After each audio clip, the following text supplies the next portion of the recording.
Bonjour mesdames, messieurs, vous avez sans doute reconnu l'indicatif, c'est le journal de la synergie des médias, n'est-ce pas Jean-Bosco Nduima?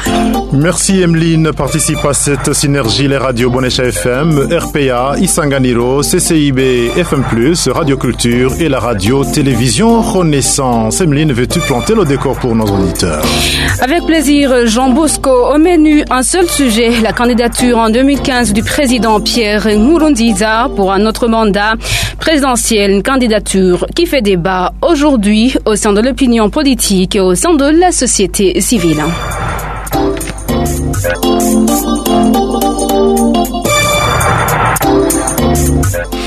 Nous ouvrons ce journal de la synergie des médias par un éditorial lu par André Palis Ndimurukundo. Le parti CNDD-FDD ouvre un débat que d'aucuns n'hésitent pas de qualifier de sordide sur le mandat présidentiel. C'était dans l'allocution de son président. Il a été on ne peut plus clair, malgré certaines insinuations et confidences, le chef de l'État dévoilait qu'il voulait briguer un troisième mandat.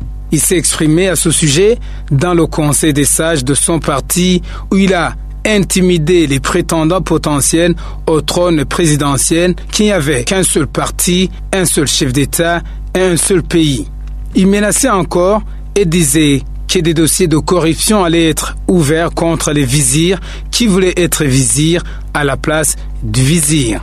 Nous interpellons l'opinion pour qu'il ne tombe pas dans le piège lui tendu par certains penseurs du parti au pouvoir pour détourner l'attention sur des questions déjà débattues pour le bon déroulement du processus électoral. On cite la présence effective des partis politiques sur le terrain interdit de compétition loyale, la terreur permanente des Imbonerakure et l'impunité leur accordée, l'occultation d'une feuille de route qui avait reçu le consensus de tous les acteurs de la scène politique sous les auspices des Nations Unies.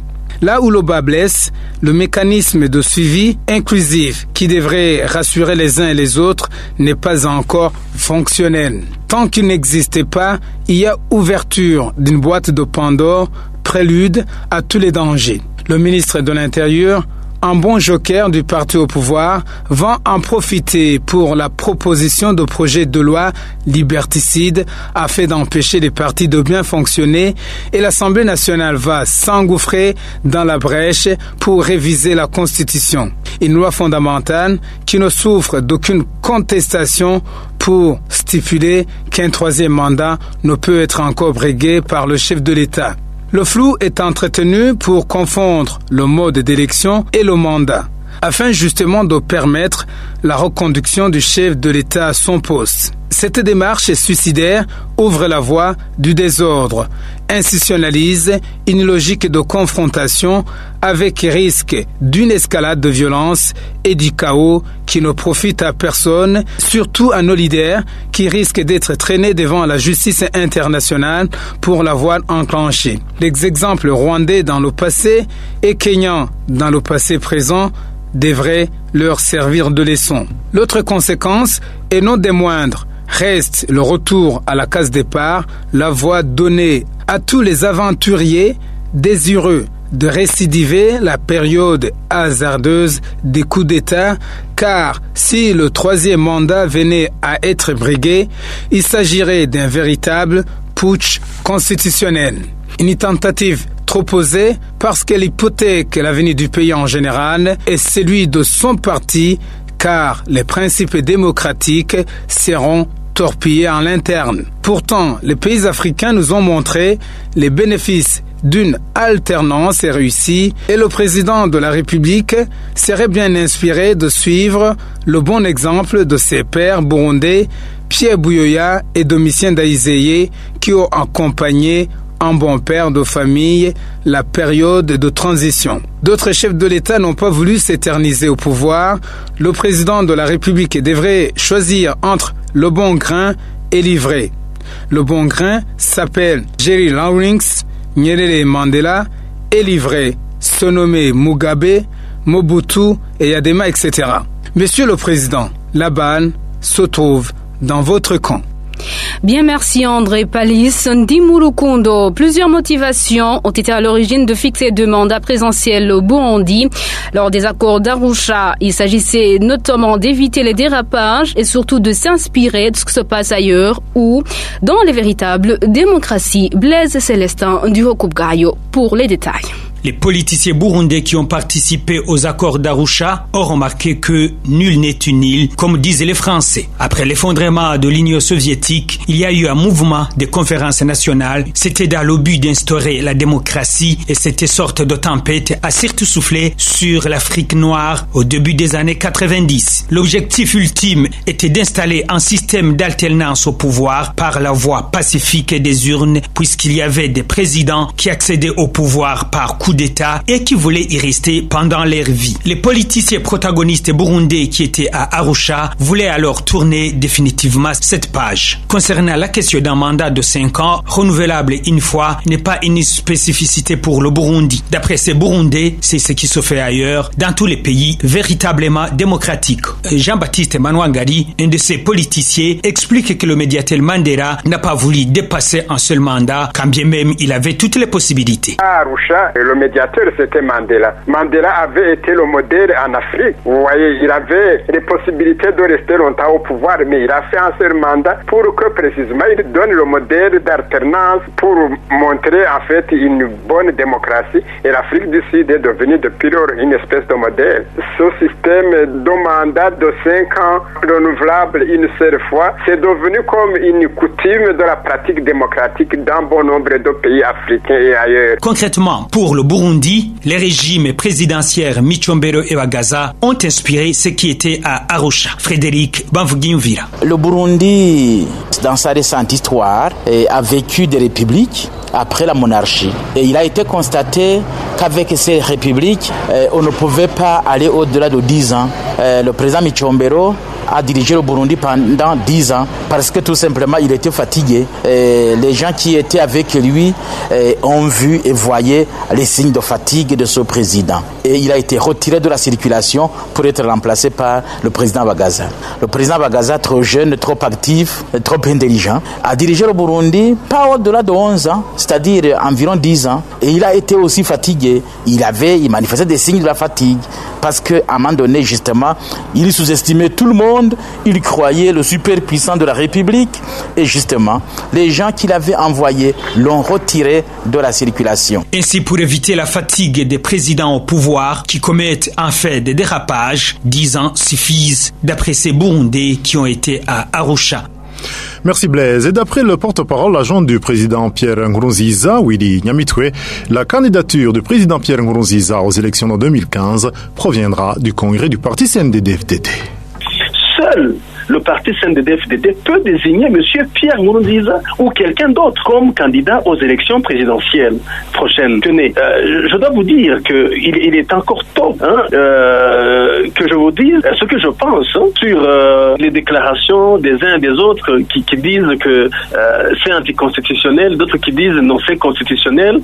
Mais moi, il ne m'appartient pas en fait à faire cette interprétation parce qu'il y a des instances habilitées à le faire. Et chaque fois qu'il y a dissension, ce qui est même louable parce que c'est une démarche entièrement démocratique, il doit y avoir des instances qui peuvent venir et arbitrer en disant voilà, l'interprétation de ce texte devrait être faite de cette manière ou de l'autre façon. Et si le parti CNDD-FDD portait le choix sur le président Pierre Nkurunziza, est-ce qu'il va accepter la candidature?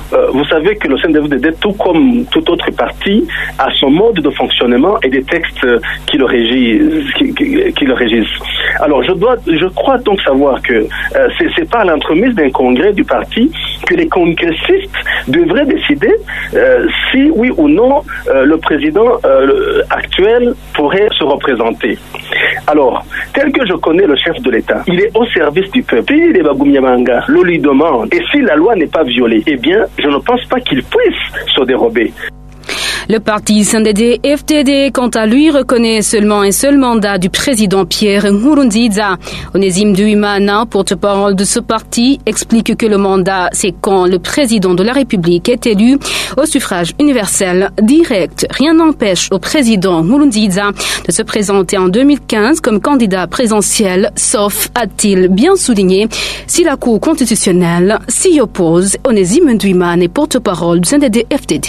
Pour le parti CNDD-FDD, le président Nkurunziza a fait un mandat où il a été élu au suffrage universel. Il a fait encore 5 ans où il a été élu par le Congrès. Ce que pour le parti CNDD-FDD ne prend pas pour un premier mandat. Parce que qui dit mandat pour nous, et selon une précision de la Constitution, c'est quand le président de la République est élu par tous les Burundais, donc au suffrage universel direct, en toute transparence et par tout le monde. Aujourd'hui, le parti CNDD-FDD peut lire comme ça cette disposition de la Constitution. Un autre parti politique peut le voir autrement. Des membres d'un même parti politique peuvent le lire aussi différemment. Ce qui reste, c'est l'arbitrage à ce moment. En matière de droit, à mon avis, on ne peut pas dire qui a raison, qui a tort. C'est pour ça qu'il y a des avocats, c'est pour ça qu'il y a des cours, des tribunaux, et c'est pour ça qu'il y a des juges. Donc, quand il y a une lecture différente de 2 textes en matière de droit, on fait recours au juge. Et dans le cas précis, le juge, c'est la Cour constitutionnelle qui est la seule compétente d'interpréter la Constitution. D'après le parti CNDD-FDD, c'est-à-dire que le président Nkurunziza peut se présenter aux échéances électorales de 2015. Le président Nkurunziza, pour nous, rien ne l'empêche de se présenter en 2015, mais aujourd'hui, il n'est pas candidat. Aujourd'hui, il est président de la République. Quand on va tenir le congrès extraordinaire qui va élire notre candidat, peut-être ça sera lui qui sera élu, peut-être il va concourir avec quelqu'un d'autre, et ce sont les Bagumyabanga de CNDD-FDD qui vont déterminer le futur candidat pour les élections de 2015. Onésime Nduwimana. Les membres de la Cour constitutionnelle ne peuvent pas statuer contre la volonté de celui qui les a nommés. C'est Maître Isidore Rufikiri qui le dit au nom du barreau de Bujumbura en indiquant qu'il serait naïf de croire que la Cour pourrait désapprouver Pierre Nkurunziza une fois saisi. Le barreau de Bujumbura conseille au président Nkurunziza de ne pas user de la force pour faire accepter sa candidature. On l'écoute. Il est loisible au président Nkurunziza de saisir la Cour constitutionnelle pour lui demander d'interpréter l'article 302 de la Constitution. C'est son droit, seulement. Est-ce que la Cour constitutionnelle que nous avons, telle qu'elle est nommée, telle qu'elle est désignée, aura les mains libres et l'indépendance qu'il faut pour trancher librement cette question selon la loi. Et l'article 226 de la Constitution dispose que les membres de la Cour constitutionnelle sont nommés par le président de la République après approbation du Sénat.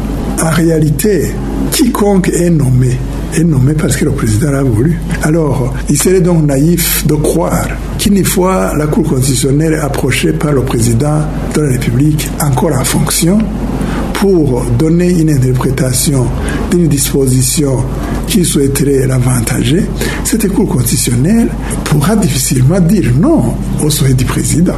Et bien sûr, cela étant aux yeux du monde, aux yeux des esprits libres et pensants, aux yeux de la société civile, aux yeux des forces nationales, tout le monde se rendra compte qu'il s'agit d'un forcing, qu'on veut faire dire à la Constitution et à l'accord d'Arusha ce qu'ils n'ont pas dit. Donc, sur ce, je voudrais simplement dire ceci. Le président de la République devrait faire preuve de beaucoup de retenue. Tous les chefs d'État voudraient comme ça, voudraient rester le plus longtemps possible au pouvoir. Mais il y a les barrières et les garde-fous de la loi et de la Constitution. Il faut les respecter. Et quand vous ne les respectez plus, quand vous forcez la Constitution et la loi, vous vous livrez au sort de la force.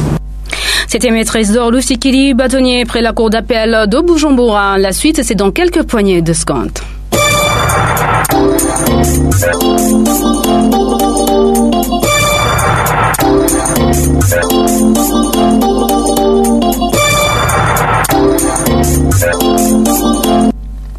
L'Alliance des démocrates pour le changement DCQD estime que le parti CNDD-FDD doit opérer un choix, soit respecter les accords d'Arusha et la Constitution, soit faire usage de la force sur la question du troisième mandat du président Pierre Nkurunziza. Léonce Ngendakumana, président de la DCQD, affirme que la loi n'autorise pas au président Pierre Nkurunziza de briguer un troisième mandat. On l'écoute.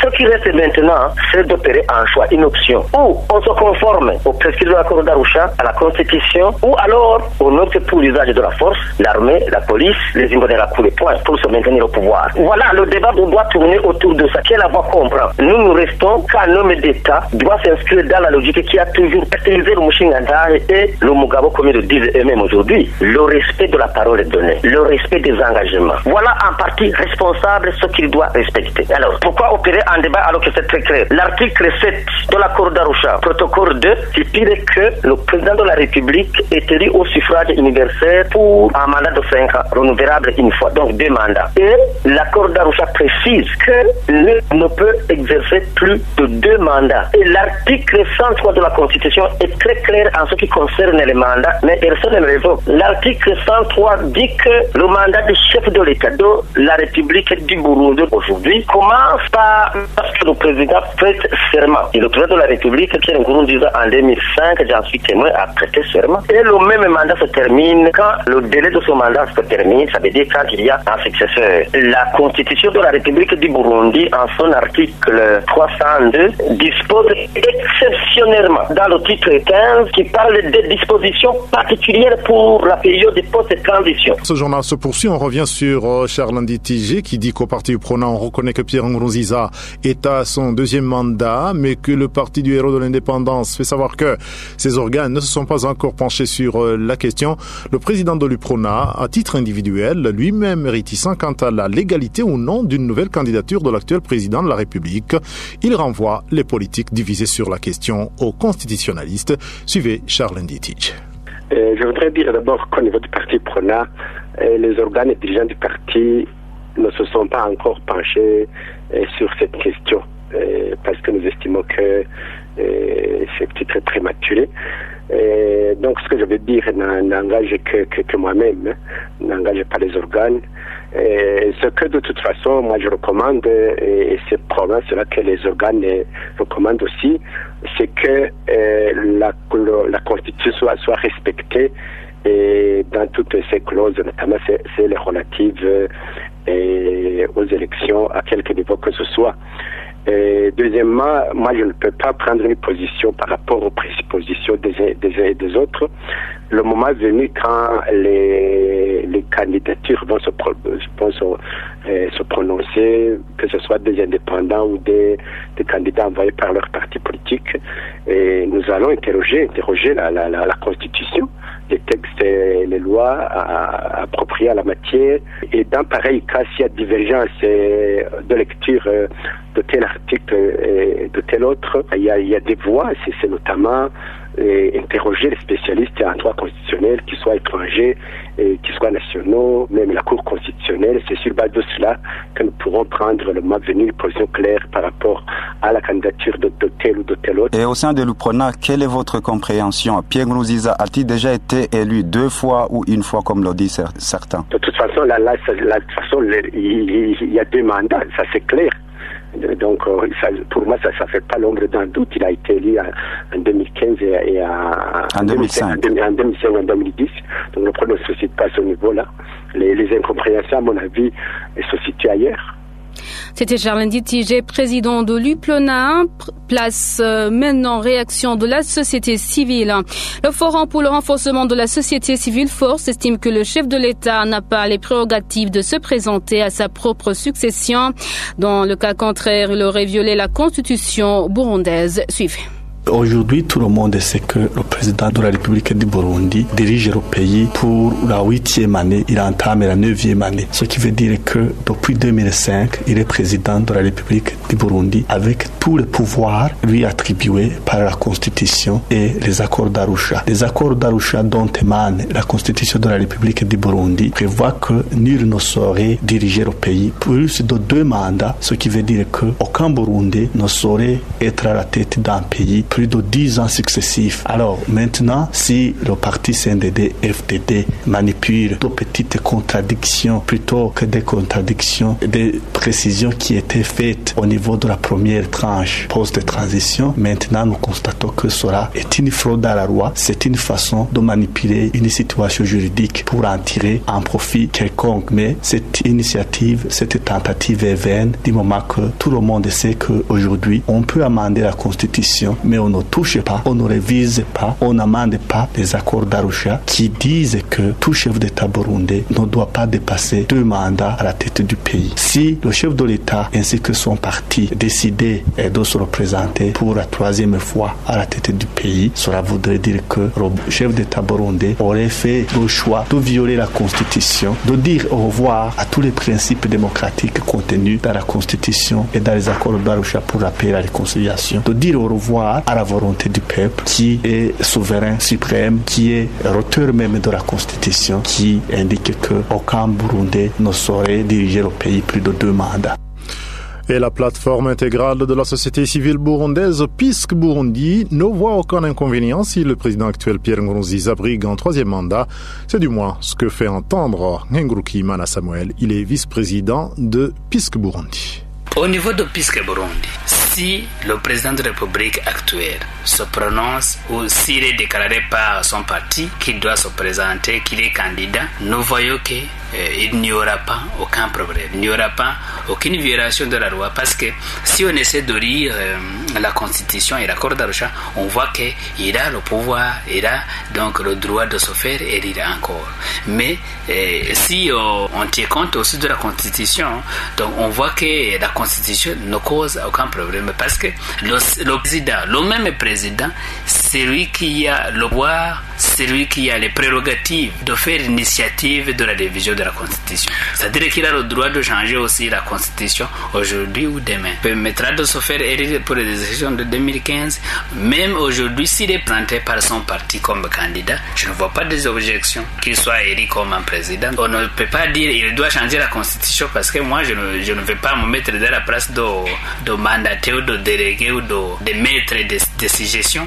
Mais ce que je peux dire aujourd'hui, je ne vois pas d'objection que le président soit élu, donc soit comme un candidat. Aujourd'hui, si on lit la Constitution et l'accord d'Arusha, on voit qu'il est permis donc de se faire élire. L'opposition aussi a droit de réclamer qu'il ne doit pas se faire élire. Mais ce qu'on se pose, la question qu'on se pose aujourd'hui, c'est savoir s'ils ont peur de sa personne ou s'ils ont peur de la violation de la loi. Donc ce n'est pas clair, ils ne démontrent pas ce qu'ils ont peur. Et qu'en pensent les confessions religieuses? Eh bien, la question du 3e mandat du président Pierre Nkurunziza ne devrait pas poser des polémiques.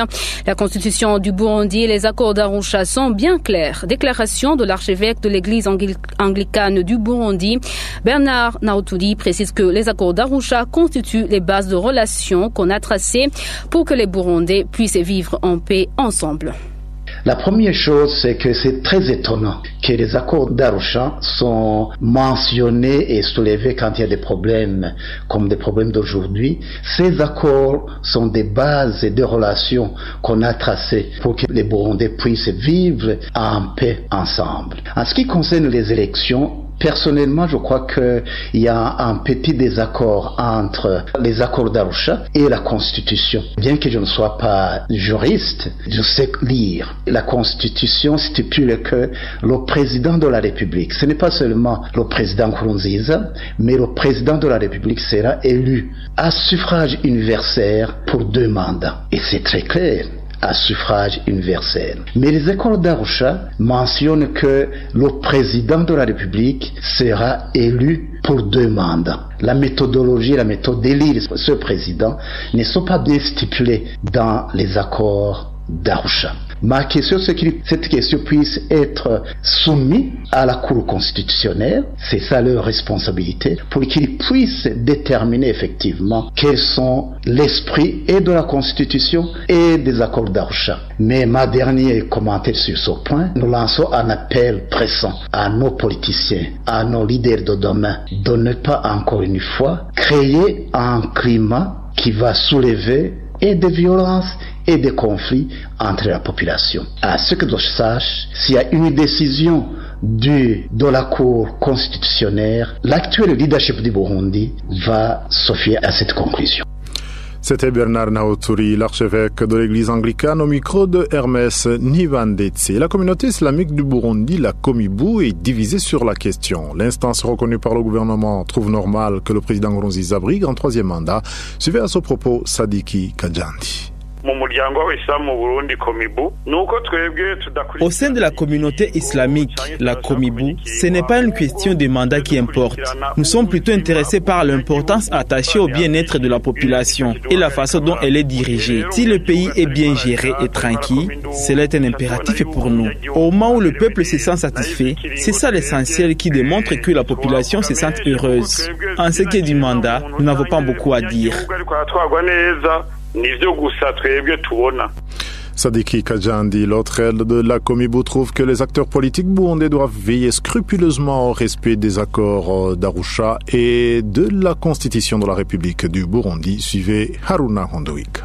Pour le cas du Burundi, nous avons l'accord d'Arusha qui finalement guide tous les autres textes que nous avons maintenant. Mais aussi, il y a cet accord entre les Burundais qui est appelé la Constitution de la République du Burundi. Nous imaginons alors que quand les gens accèdent au pouvoir, ils lisent et interprètent de la même façon ces textes, et notamment la Constitution. Alors pour le moment, je crois que ces divergences ne devaient pas avoir lieu. Il revient à nos responsables de s'asseoir ensemble, lire de la même façon les textes que nous avons et surtout les interpréter de la même façon pour pouvoir les respecter, parce que c'est un pacte que nous avons signé entre nous tous les Burundais. S'ils ne parviennent pas à interpréter de la même façon ces textes, les conséquences risquent d'être fâcheuses. Certains probablement voulant dire non, nous sommes là, nous restons, les autres disant nous voulons nous aussi entrer. Je crois que si, en se mettant sur la même table au niveau du dialogue, si ça ne marche pas, il faut aussi alors s'en remettre aux institutions chargées de ces textes, notamment de la Cour constitutionnelle. Il faut s'en remettre à celle-là, qui elle aussi doit lire et interpréter correctement et objectivement les différents textes pour pouvoir alors trancher en ce moment si les deux parties ne peuvent pas se mettre ensemble et interpréter de la même façon et s'entendre sur ces textes. Aruna Ngunduiga, l'Église catholique, quant à elle, se garde de tout commentaire pour le moment à propos de cette polémique autour du troisième mandat pour le président Pierre Nkurunziza. Pour Monseigneur Gervais Mashimiwusa, le président de la conférence des évêques catholiques du Burundi, il s'agit d'une question politique, mais en cas opportun, l'Église pourra communiquer son appréciation. Enfin, certains habitants de la capitale Bujumbura demandent au président Nkurunziza d'user de sagesse et de ne pas écouter les membres de son parti seulement. D'autres disent qu'il faudra le laisser se représenter pour la troisième fois et laisser la population trancher. Suivez quelques-uns. Moi, en tant que citoyen burundais, je demanderai au président de la République qu'il entende d'abord les partis d'opposition et la société civile. Si la constitution burundaise lui permet de se faire élire pour le troisième mandat, qu'il le fasse sans problème. Si la convention d'Arusha lui permet de se faire élire, pas de problème. Mais qu'il se mette ensemble avec les partis d'opposition et la société civile pour faire un consensus, qu'ils s'entendent sur cette question. Qu'ils n'entendent pas seulement son parti au pouvoir, qu'ils ne passent pas outre la constitution burundaise et la convention d'Arusha. Sinon, ça risque de semer la haine entre les Burundais. Alors, en tant que premier responsable du pays, qu'ils entendent les deux blocs. Ce que je peux conseiller au président de la République, c'est qu'il peut s'entendre avec les autres, les partis politiques, les droits de l'homme, parce qu'on peut tirer une solution durable. S'il n'écoute pas les autres, là, son peuple peut se déchirer. Alors qu'on croyait que c'est le président de la République qui a la paix dans sa main et qui peut distribuer sa paix. S'il veut se faire élire pour troisième mandat, qu'il consulte la Constitution, ce qui dit la Constitution, ce que la loi dit avant de mettre le pays en danger. Si réellement il n'a pas été élu, nous voudrions une différence. Si réellement il n'a pas été élu premier mandat, comme on le dit, il fallait qu'il ne dirige pas le pays pendant 5 ans, peut-être 2 ans, et après il organise des élections le jour qu'il a prêté serment en premier mandat. Moi personnellement j'étais au Cotebu quand il fermait la campagne, et après il a juré à l'Assemblée devant le public. Il a dit je vais gouverner le pays sincèrement avec d'autres mots qu'on dit quand on peut être seulement. En deuxième mandat il a pris même le drapeau. C'est parce qu'il a pris le drapeau national. Notre président ne peut pas se faire élire au troisième mandat parce qu'il a été élu 2 fois. Alors, pour le bien des peuples burundais, il faut qu'il quitte avec les honneurs et respecter les accords d'Arusha. Voilà, c'est sur ce micro-baladeur dans les rues de la capitale Bujumbura que nous bouclons ce journal. Merci à vous tous de l'avoir suivi. Je rappelle que ce sont les radios Bonesha FM, RPA Isanganiro, Radio Culture et Radio Télévision Renaissance qui ont participé à cette synergie. La CCIB FM+, nous offre ses compagnies à la dernière minute. Cette radio n'a pas capté le signal de notre émetteur au moment de la diffusion et nous apprenons que c'est le président de la Chambre fédérale du commerce et de l'industrie du Burundi, la CFCIB, qui a donné cette injonction. À la technique, Égide Mnemero, nous avons parlé sous le contrôle de Jean-Baptiste Vieira qui a réalisé ce journal, co-présenté par Emeline Mouarakeye. Merci Emeline. Merci Jean Bosco Ndouimana et merci encore une fois à tous nos éditeurs.